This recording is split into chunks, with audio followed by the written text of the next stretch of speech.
Social media पर channel Mahalakshmi की ओर से पीछे देख रहे हैं यहाँ पे बेल गछिया कलकत्ता का ऐतिहासिक मंदिर 200 साल प्राचीन है।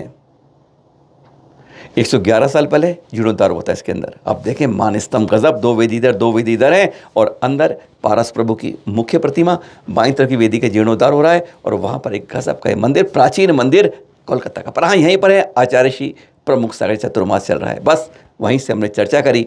वैसे कल बताई थी ना बात आपको हमने, एक खुशखबरी मिली। उफलते पानी पर कुछ बूंद पानी की पड़ जाती है तो वह दूध उफलता शांत हो जाता है। और बस वही है हमारे गुरुवर का संग एकदम, क्योंकि पर्युषण आ रहे हैं और हमने उनसे बात की तो आचार्य ऋषि से कई सवालों की बात की। आज पहला पार्ट दिखा रहे हैं उसका, हम उन 8 सवाल सुना रहे हैं आज आपको। उन्होंने तो यह कह दिया सरकार पाप कर रही है, ज़्यादा नहीं बच पाएगी, सरकार को सबक सिखाओ तक उन्होंने कहा। आज हमारे संतों पर कहीं पत्थर फेंक, उन्होंने बताया मुनिषी प्रमाण सागर जी पर पत्थर नारियल फेंक दिए गए। कई उपसर्ग कहते हैं मेरे अनुभव है, जो हमने कहा नहीं बता, क्योंकि आज जनता को मालूम है क्यों हो रही है। कहाँ राजनेताओं के साथ लंबा काफिला चलता है सुरक्षा कर्मियों का, क्यों जनता के साथ नहीं चलता है। वो तो कुर्सी है तब तक है, पर यहाँ तो हमारे कहते हैं संस्कार डालते हैं बचपन से लेकर युवा होने तक। ऐसा क्यों हो रहा है? आ रहा है पर्युषण, क्या फिर एक बार वह दिखावटी शमला का बाजार फिर खुलेगा? आचार्य ऋषि का 25वां दीक्षा दिवस आ रहा था। उन्होंने कहा ये दीक्षा दिवस मत कहना, ये दिवस होगा 25 तीर्थों के जीर्णोद्धार का।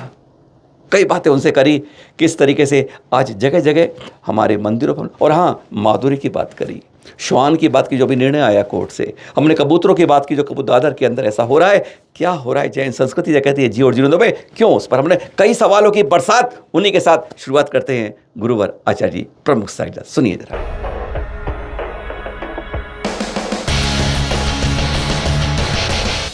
माधुरी महादेवी नाम से एक अग्नि है, वहाँ बाहर हमारे दक्षिण में देखें तो मठों की परंपरा सैकड़ों साल से, 1000 साल से हर के अंदर है।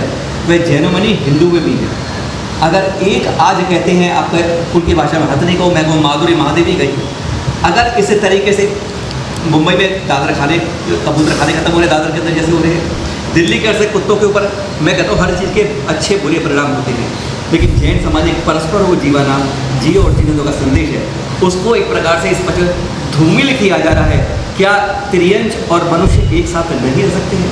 क्या माधुरी लेकर किसी जाकर अपहरण में या किसी से हॉस्पिटल में जाकर इलाज हो सकता है? अरे कैंसर जैसी बीमारी शराब से, सिगरेट से, तंबाकू से होती है, उस तरफ हमारा ध्यान नहीं जाता है। लेकिन एक हाथी से या कबूतर से कहते हैं उसकी बीट से कभी कोई आदमी मर जाता है और उससे जो लाखों लोग मरते हैं, उस तरफ ध्यान नहीं जाता है। तो कहीं ना कहीं ये जैन धर्म संस्कृति पर चोट है, या समाज को सुधारने की तरफ से, या सिर्फ वोटों का खेल? ये सारा का सारा मुझे लगता है कि पर्सनल मानसिकताएं हैं। जैसे इसमें नाम जियो का आ रहा है, अंबानी का जो बेटा, जिसके माध्यम जो हाथियों को इकट्ठा कर रहा है और कुछ कर रहा है, उसने ये मानव जाति को कलंकित जैसा कर दिया है। क्यों? क्योंकि वो कह रहा है कि मैं उनकी सुरक्षा कर रहा हूँ, मैं उनको रख रहा हूँ। उससे ज़्यादा सुरक्षा वहाँ मठ में थी। और पहले के जो हमारे मठ थे या पहले के जो साधु संत थे, आप विचार करना, पहले गुरुकुल की पाठशाला थी, वहाँ पर हिरन, मोर, गाय, सारे पशु पक्षी एक साथ रहते थे। क्या नहीं वहाँ पर चलता था? लेकिन आज ये पर्सनल मानसिकताएं हैं, और कहीं वोट का भी कुछ हो सकता है, मुझे पता नहीं। लेकिन हम यही चाहेंगे, ये कहना चाहेंगे कि जो पशु जहाँ पर उनकी देखरेख अच्छी हो रही है, अब सरकार इनको अगर रोक लगाती है तो मैं कहता हूँ सरकार बहुत बड़ा पाप कर रही है। आप कत्ल खाने पर रोक नहीं लगा पा रहे हो, आप शराब खाने पर रोक नहीं लगा पा रहे हो, उनको आप परमिशन दे रहे हो, उनको आप डोनेशन दे रहे हो, और जो लोग उनका पालन कर रहे हैं उनके बंद करा रहे हो। ये सरकार का बहुत बड़ा पाप का उदय है, और सरकार अगर इस पर पहल नहीं करती है तो ये सरकार ज़्यादा दिन चलने वाली नहीं है। इसलिए जो मछली पालन केंद्र, नाम तो मछली पालन केंद्र है, लेकिन वहाँ पाल रहे हैं या हत्या कर रहे हैं, ये खुद जाकर देखो। आप विचार करके रखना, आज सरकार को या जो भी लोग इसमें हाथ डाल रहे हैं उनको। और माधुरी नाम ही इतना सुंदर दिया, जो मधुर मधुर बात करने वाली थी, कैसी गुरु भक्ति करती है। कैसे भगवान के ऊपर फूल मालाएं फेंक डालती है और चढ़ाती है, कैसे साधु संतों को नमस्कार कर रही है, कैसे मंदिर की परिक्रमा कर रही है। ऐसा तो उन्हें पुरस्कार देना चाहिए कि इतने अच्छे संस्कार इस मठ ने दिए हैं, और 4 हाथी को पहुंचाना चाहिए जिससे उनको भी अच्छे संस्कार मिले, पशुओं का भी कल्याण हो। तुम्हारे अरण्य से वनों से पर कल्याण नहीं होगा, धार्मिक जगह पे जाने से उनका कल्याण होगा। तो सरकार को हर धर्म के स्थानों पर जहां व्यवस्था हो वहां पर ऐसे पशुओं को पहुंचाएं जिससे उनका भी कल्याण होना चाहिए।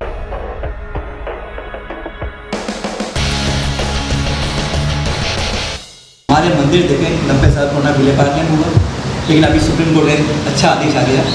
उज्जैन के अंदर मुख्यमंत्री के जहाँ पर निवास है वहाँ पर हमारे आचार्य श्री ज्ञान देव गुरु है, उनका वहाँ 4 साल पुराना मंदिर है, वहाँ पर एक ज्ञान सागर जी जन्मस्थली पर है। मेरठ के अंदर जगह जगह हमारे मंदिरों पर तोड़ने के प्रशासन से डंडे आ रहे हैं। मैं कहता हूँ किसी और संप्रदाय में अगर ऐसा होता है तो कहते हैं तांडव नृत्य उस जगह नहीं पूरे देश में हो जाता है। तो क्या छोटी जाति है, छोटा धर्म है, छोटी गिनती है? क्या कारण है कि जैनों को ही दबाया जा रहा है, शासन प्रशासन सबका दबाव? सर जी, इसमें मैंने कहना चाहूँगा कि हमारी समाज जो बटी हुई है उस कारण से उनको मौका मिलता है। वैसे अभी हमारी समाजों ने एकता का स्वरूप दिखा दिया। माधुरी के लिए जो 50 लाख आदमी महाराष्ट्र में निकले, संथारा पे जब आया, संथारा और समाधि पर, तो हमारी पूरी जैन समाज ने एकत्व तो दिखाया। तो हमें अपनी जैन समाज को, पूरी मंदिर की परंपराएं अपने अपने पास रहें, लेकिन पूरी जैन समाज को एक जाजम पर ऐसा होना चाहिए कि हमारी कोई भी मंदिर को होगा। अभी पहल शुरू हो गई हैं, सरकार के पास ऐसे नियम बनवाना है हमको कि हमारे मंदिरों की तरफ कोई भी आंच उठाएगा या हमारे साधु के पास में कोई जाएगा तो हमें उसको कानून से हमें उसको सज़ा देनी चाहिए। ऐसे प्रावधान सरकार की तरफ से बनाना चाहिए। और हमारी समाज को जब ऐसा कुछ हो तो पूरे देशव्यापी अभियान चालू करें, जिससे सरकार को तुरंत निर्णय लेना चाहिए। और इसमें हमें मालूम है शरद जी, आपकी बहुत बड़ी भूमिका है, क्योंकि आप ऐसे मुद्दों को बहुत जल्दी, आग की तरह, जंगल में आग लगी आग की तरह फैल जाती है। तो जब महालक्ष्मी चैनल इस बातों को लेकर सामने लगती है तो बात हर जनमानस पर फैलती है। तो ऐसी पहल हमें पूरी जैन समाज को करना चाहिए।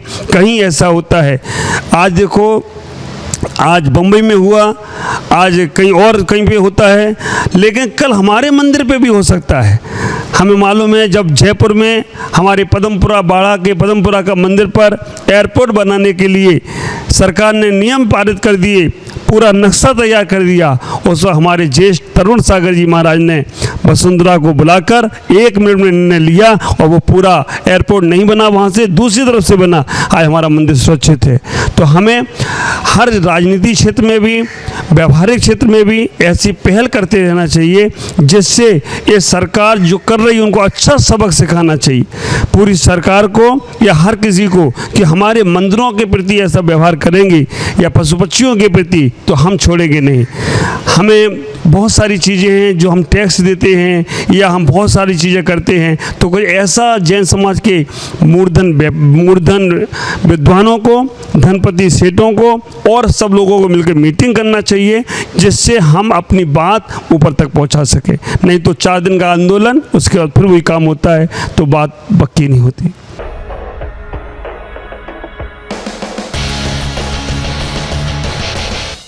महाराज जी, प्रधानमंत्री के पार्षद की बात करता हूँ, जब उनके कहते हैं गाड़ियाँ चलती हैं तो काफिला चलता है। यह सर्वधर्म भारत है हमारा, जिसका नाम भरत चक्रवर्ती के नाम पर है। उसके अंदर अगर एक संत, मैं दिगंबर संत की बात नहीं करता हूँ, मैं किसी संत की बात करता हूँ। संतों का देश है हमारा जी, देवताओं का देश है, देवों का देश है, ये इस तरफ तीर्थों का देश है हमारा जी। जब एक संत चलता है तो उसके पीछे कार नहीं महाराज जी, कोई नहीं चलता है, और कहीं ना कहीं आक्रमण होते हैं। क्या आज एक छोटा पार्षद देश के लिए इतना इंपॉर्टेंट हो गया है, और जैसे संतों की धरा पर संत कौन हो गया है? क्यों है सर? सर जी, इसमें क्या है कि वो लोग राइट इज माइट, उनकी लाठी उन्हीं की भैंस, और ये देश की व्यवस्था है। जो राजनेता धार्मिक होता है वो संतों के लिए पूरी व्यवस्था बनाता है। चाणक्य नीति में, हमारी नीति ग्रंथों में लिखा है, जिस राज्य में जो साधु संत निर्विघ्न रूप से साधना करता है उसका 10% उस सम्राट को, उस राजा को भी लगता है। आज मोदी जी के साथ इतना काफिला चल रहा है, ये हमारे पूर्व जन्म के कोई पुण्य करने वाले चक्रवर्ती रहे हैं। आज किसी पार्षद के साथ चल रहा है, ये पूर्व जन्म के इनके पुण्य सामने आ रहे हैं। लेकिन धार्मिक लोग जब होते हैं तो साधु संतों के साथ भी चलकर अपने पुण्य को बढ़ाने का प्रयास करते हैं। ये उनके पूर्व जन्म के पुण्य हैं जो आज उनके साथ इतनी व्यवस्था हैं। साधु संतों का भी ऐसा अभी मन में विचार आ सकता है कि साधु संतों का पुण्य नहीं है क्या? साधु संतों का भी पुण्य है। इसीलिए जब कभी राजनेता मिलते हैं, अब जब गोमटेश्वर में वहाँ पर मोदी जी आए, राष्ट्रपति आए, तो वो आकर साधु संतों को भी झुकते हैं। लेकिन एक व्यवस्थाएं हैं और इन व्यवस्थाओं को सरकार अपने हिसाब से ढालती है। अब मेरे को जब राजकीय अतिथि का दर्जा दिया तो मेरे साथ भी 50-50, 100-100 पुलिस पूरे आसाम में घूमी, 10-10 गाड़ियाँ पुलिस की घूमी। तो हमें समाज को अपने साधुओं के लिए ऐसी व्यवस्था कराना चाहिए, क्योंकि उन्हें नहीं मालूम है। उन तक लेटर पहुंचाना चाहिए, जिस राज्य में साधु पहुंचे वहाँ की समाज के कुछ ऐसे विद्वान, ऐसे लोग सरकार तक एक लेटर पहुंचाएं, इनकी व्यवस्था की जाए तो सरकार व्यवस्था करेगी और पूरा राजा के साथ साधु का व्यवहार होगा। हमें ये व्यवस्था समाज को सोचकर आगे बढ़ाना चाहिए।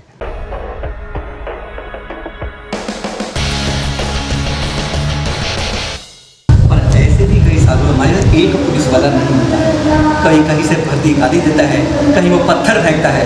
तो महाराज जी हकीकत है भी है। क्या आपने ऐसा किसी को अनुभव अपने जीवन में ऐसा किया है कि उसके ऊपर ऐसे उत्सर्ग में? देखो, मैं इसमें कहूँगा कि समाज की गलती है। अगर कोई साधु अगर समाज के बीच से निकल रहा है और समाज उनके साथ नहीं जा रही और व्यवस्था नहीं बना रही है, तो इसमें साधु की गलती नहीं, समाज की गलती है। कई बार हमने ऐसा देखा है, सुना भी है कि उन महाराज पर बहुत उपसर्ग हो गया।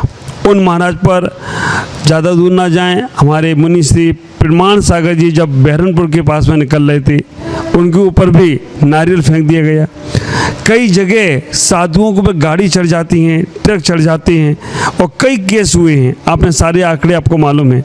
तो उसके लिए समाज को जिम्मेदार समझना चाहिए अपनी, और समाज को व्यवस्थाओं में आगे बढ़ाना चाहिए और तभी कार्य होगा। साधु अकेला जा रहा है, मजबूरी है, कोई समाज साथ नहीं दे रही है।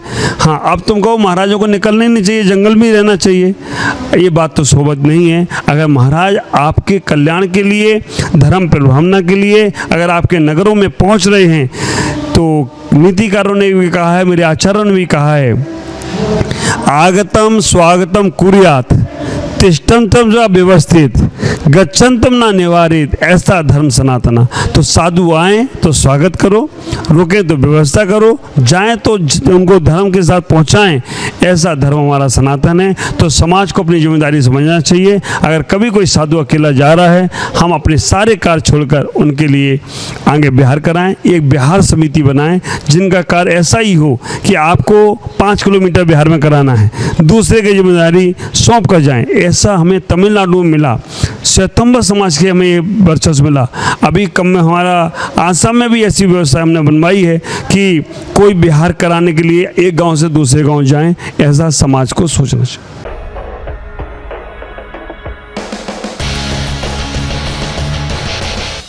महाराज जी, अभी आपने कहा था कि 25 का जीर्णोद्धार का लगभग एक संकल्प था, बिल्कुल एक मन में है। एक बहुत अच्छा काम हो गया जी। महाराज जी, बाकी समाज ने कहना चाहेंगे कि तीर्थ क्षेत्र कमेटी अगर तीर्थ संरक्षण करती है, संवर्धन करती है, विकास करती है, तो उससे कैसे जुड़ पाएं कि अगर 25 का प्रतीक मिला है तो कम से कम रास्ते चलने के तो कुछ और मिल जाए। जी, तो मैं ऐसा ही कहना चाहूँगा, अगर हम लोगों के भाव हैं तीर्थ रक्षा कमेटी के सदस्य बने, देखो हम लाखों रुपए नहीं खर्च कर सकते हैं, तो हमें जैसा कि बताया है हमारे जम्मू भाई ने और हमारे शरद जी ने कि अगर आप सदस्य बनते आजीवन, 125 साल हो गए हैं इस तीर्थ रक्षा कमेटी को, भारत वर्ष तीर्थ रक्षा कमेटी को, और ये 2026 से 2027 में मनाएंगे। तो इसके लिए सभी श्रावकों को अपने घर में से एक सदस्य जरूर बनाना चाहिए। ये भारतवर्ष में 40 लाख जैन है, तो 40 लाख सदस्य ना बन सके तो कम से कम 10 लाख सदस्य बनना चाहिए। हर घर का एक आदमी भारतवर्षीय तीर्थ रक्षा कमेटी का सदस्य बने, और उसकी राशि उन्होंने कोई बहुत ज़्यादा नहीं बताई है, पूरा आजीवन तुम्हें केवल 11,000 रुपये देना है। तो आप विचार करके रखना, हम 11,000 रुपये के महीने में पान खा कर थूक देते हैं, लेकिन अगर जो लोग इसमें तीर्थ रक्षा कमेटी के ऑनलाइन आप अपना नाम जल्दी जल्दी दें इनको, जिससे हमारे तीर्थों की रक्षा और सुरक्षाओं में ये आगे बढ़ सकें, तो इससे जुड़ना चाहिए लोगों को। जितने घर हैं, वैसे तो हर घर का हर सदस्य बनेगा तो पुण्य उसके ही भाग में जाएगा, लेकिन नहीं है तो हर घर के हर सदस्य को एक घर में से एक सदस्य तीर्थ रक्षा कमेटी का बनना चाहिए, और जिससे हमारे तीर्थों की रक्षा और सुरक्षा होगी। और जो हमने 25 तीर्थों का मन में विचार किया है, उसके लिए भी 25 परिवार तैयार हों कम से कम। और हम ये नहीं कह रहे कि हम जो मंदिर बताएं, वो जो मंदिर बताएं पुराना है उसका वो जीर्णोद्धार करें, लेकिन नाम हमें दे दे कि जिससे हम उनका नाम टीवी में बता सकें कि फलाने फलाने परिवार ने अपने गांव के मंदिर का जीर्णोद्धार कराया है और व्यवस्था बनाई है। तो ऐसे 25 लोग आपके आसपास कोई तीर्थ ढूंढिएगा, पुण्य कमाने के साधन ढूंढिएगा, आपके मंदिर आसपास हैं, आप आएँ तीर्थ रक्षा कमेटी के पास। हमारे मंदिर के आसपास ये मंदिर है, इसका उद्धार करना है और मैं इसका उद्धार करूंगा, ऐसा भी भाव लाएं, और बाकी के जो तीर्थ रक्षा कमेटी कर रही है उनका सहभागी बने।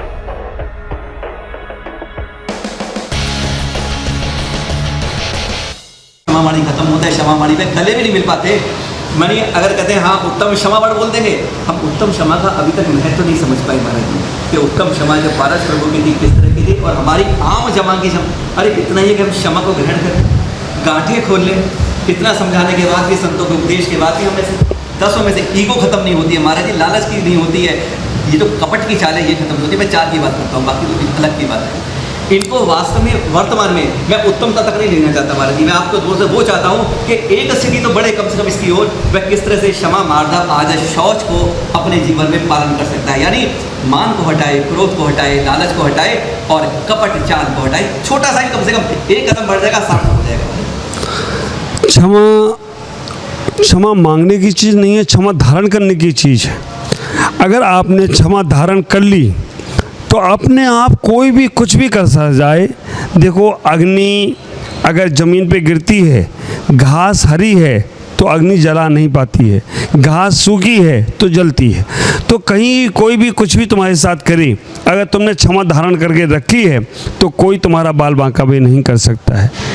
10 धर्म वैसे तो मूल गुण आचार्यों के हैं, लेकिन श्रावक के जीवन में 10 धर्मों का पालन होना चाहिए। 10 धर्मों का पालन करने के लिए क्रोध, मान, माया, लोभ, ये 4 धर्म पहले के, उत्तम, क्षमा, मार्दव, आर्जव, शौच, ये चारों धर्म हमें पहले ही बता देते हैं कि अपने क्रोध को कम करो, मान को कम करो, माया को, लोभ को। उसके बाद जब शौच धर्म आता है वो कहता है सत्य का जन्म होगा, और सत्य का जन्म होगा तो संयम तुम्हें मिलेगा ही मिलेगा, और संयम होगा तो फिर तप और त्याग में जाओगे, और तप और त्याग तुम्हें हो गया तो आकिंचन होगा, और आकिंचन होगा तो वही ब्रह्मचर्य को ले जाए तो कोई आश्चर्य की बात नहीं होगी। तो हमें ये विचार करना है, अगर 10 धर्मों को अपने जीवन में उतारना है तो हमें समता भाव धारण करना है। 10 धर्मों को उतारना है तो दूसरों को नहीं देखना है। आज का आदमी दूसरों के कारण से ज़्यादा परेशान है ना।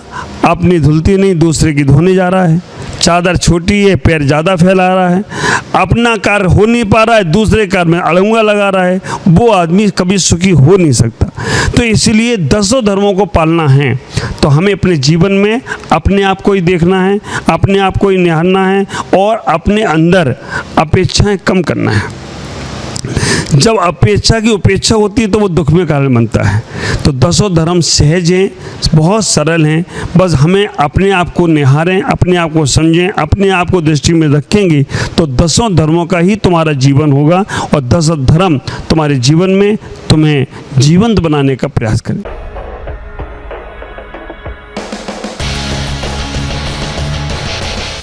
महाराज जी, एक मेरी जानकारी इतनी नहीं है, तब से प्रयास करता हूँ। अम्बाला में महाराज जी 12 साल होने वाले हैं। 51 फुट, 31 फुट, 31 फुट, क्या महामस्तकाभिषेक की तो तैयार है। बहुत सुंदर। तो मैं ये कहना चाहूँगा 2015 में मैंने वहाँ का अभिषेक पंचकल्याणा किया था, अम्बाला मीठापुर। और बहुत सुंदर वो तीर्थ, छोटा सा तीर्थ है। हमारे अध्यक्ष IK जैन साहब, हमारे मंत्री विजय भाई, कोषाध्यक्ष सुनील जी और पूरी वहाँ की टीम, विनय जी हमारे कार्याध्यक्ष, बीरेन जी उपाध्यक्ष, ये पूरे लगे हुए हैं। तो कई बार मेरे पास आ चुके हैं कि महाराज जी अब 12 साल हो गए हैं, 12 साल में एक युग पूरा निकल जाता है। तो संभावित 2027 संभावित, क्योंकि साधु दो काम नहीं करते, दावा और वादा, ना दावा करते हैं ना वादा करते हैं, लेकिन फिर भी संभावित 2027 में उसका महामस्तकाभिषेक बहुत ज़ोर शोर से होने वाला है। और बहुत अच्छा 31 फीट के आदिनाथ, 25 फीट के भरत और बाहुली, एक हमारे जम्मू प्रसाद जी के उसमें भगवान हैं, 41 फीट का जैन पद्धति का पहला ओम पाषाण में, और 51 फीट का गजेंद्र मानस्तंभ। वहाँ पर अभी स्कूल भी चल रहा है, छोटे छोटे बच्चे वहाँ पढ़ भी रहे हैं और बहुत शिक्षा का अच्छा कार्य चल रहा है। तो संभावित 2027 में वहाँ का महामस्तकाभिषेक होने की उम्मीद है।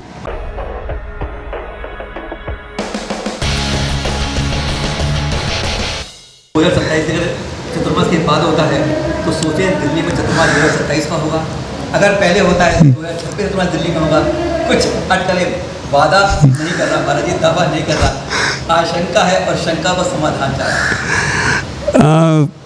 इतना ही कहूँगा शरद जी। अभी 2025 का चातुर्मास मेरा यहाँ कलकत्ता चल रहा है। 2026 के लिए आंध्रा, तेलंगाना, कर्नाटका, ये पूरा का पूरा महाराष्ट्र कई बार निवेदन कर चुका है।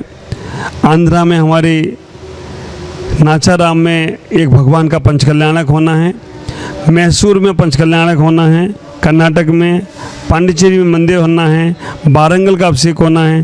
तो 26 का कर्नाटक में ही कहीं चातुर्मास होगा संभावित, आंध्रा में या कर्नाटक में, जहाँ हो मालूम नहीं, गुरु जी का आदेश आज्ञा जो भी होगा। 27 का चातुर्मास दिल्ली भी हो सकता है, या चातुर्मास के बाद ही अभिषेक होगा, दिल्ली या हरियाणा या पंजाब, कहाँ होगा, कहाँ के भक्तों का पुण्य जागृत होता है। 27 का संभावित कह सकता हूँ कि चातुर्मास के बाद ही मस्तकाभिषेक होगा, इसलिए चातुर्मास कहाँ होगा। दिल्ली से भी काफ़ी लोग हमारे जुड़े हुए हैं, हमारे राधापुरी की समाज, हमारे ऋषभ बिहार की समाज, सादरा की समाजें आ चुकी हैं। कई बार जो समाज के मेरे भक्त हैं वो आ चुके हैं। तो मैं कहूँगा देखो कहाँ होता है। सुने आपने, कुछ चर्चा थी, धर्म चर्चा, समाज के बारे में कुछ ऐसे सवालों के जवाब आपके पास बेल कचिया कलकत्ता के साथ। फिर मिलेंगे आपके पास कुछ अलग खबरों के साथ। मिलते रहिए, जागते रहिए और जब भी सोएं उठे नमोकार मंत्र और एक बार आत्म मंथन, आत्मचिंतन जरूर करिए। पूर्णमती माता ही से कल मिले थे तो उन्होंने पता क्या कहा था कि बहुत प्रभावना, मतलब पर भावना कर ली, कभी अंदर की भावना भी करके देखो। सादर जय हिंद। फिर मिलेंगे आपके पास।